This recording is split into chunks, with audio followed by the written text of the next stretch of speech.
Et bonjour à tous. Alors la vidéo du jour va concerner un véhicule qui va plaire à beaucoup, à savoir les Renault Clio 2 RS, donc les versions 172 et 180 chevaux, 182 chevaux, pas la 197 parce que ce ne sont pas les mêmes calculateurs.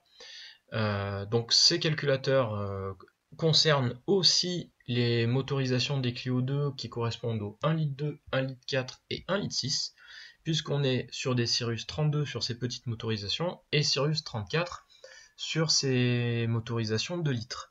Les 172, il me semble, avaient aussi des Cirrus 32 et après ça a été généralisé en Cirrus 34. A savoir que la structure des Clio 2 RS, donc en 2 litres, sont toujours les mêmes. Les tables sont quasiment toujours au même endroit. Et d'un point de vue électronique, ce qui diffère entre une 172 chevaux et une 182 chevaux, c'est uniquement le rupteur. Voilà. Il n'y a pas d'autres modifs électroniques.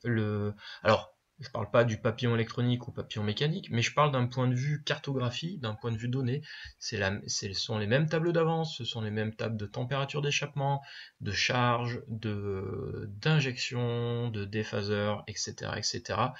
La différence, c'est que la Clio en 182 chevaux a un régime rupteur qui est posé à 7450 tours, alors que les Clio 2 RS 172 ont un rupteur 400 tours plus bas, en gros.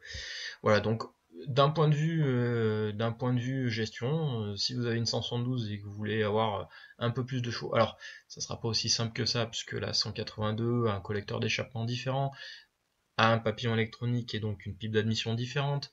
Il y a probablement eu un peu de travail sur la culasse, il y a probablement eu plein de petites choses, mais d'un point de vue électronique, à part les 450 tours de plus, il n'y a pas énorme.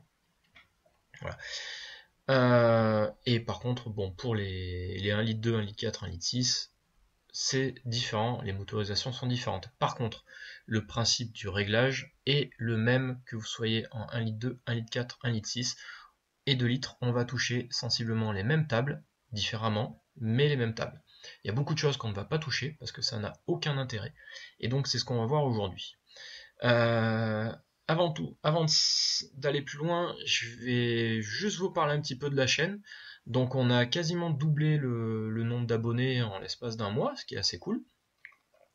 Au niveau de l'analytique, eh bien au début j'avais très peu d'abonnés qui revenaient voir les vidéos, puis on est passé rapidement à 20%, puis 25%. Aujourd'hui, vous êtes plus d'un tiers à revenir voir les vidéos, donc ça c'est cool pour moi, mais ça veut dire qu'on a donc les 2 tiers restants qui sont des non-abonnés. Alors ceux-là principalement, je vous invite à vous abonner et comme les autres, un petit pouce alors bleu ou noir, hein, suivant la plateforme sur laquelle vous êtes, mais voilà, un petit plus, c'est cool, ça fera avancer la chaîne, moi personnellement ça me fait plaisir, et puis ça montre qu'il y a de l'intérêt pour cette chaîne. Voilà, on va passer maintenant à la partie disclaimer, parce qu'il faut toujours voir ça avant. Donc, les informations données dans ces vidéos le sont à titre pédagogique et éducatif. Ces informations vous sont suggérées afin de vous aider dans l'apprentissage de la modification des données de cartographie moteur. Ces informations varient d'un modèle de véhicule à un autre et ne sont donc nullement à appliquer de manière systématique. Vous êtes seul responsable du déroulement de vos modifications et c'est donc à vous de vous faire votre propre expérience et de déterminer quels sont les meilleurs choix à appliquer pour votre usage. Et maintenant, c'est parti pour la modif. Alors, vous allez voir qu'on va toucher assez peu de tables. Alors, principe d'un moteur atmosphérique. Pour ceux qui ne le savent pas, je vous invite à regarder des vidéos qui parlent du fonctionnement des moteurs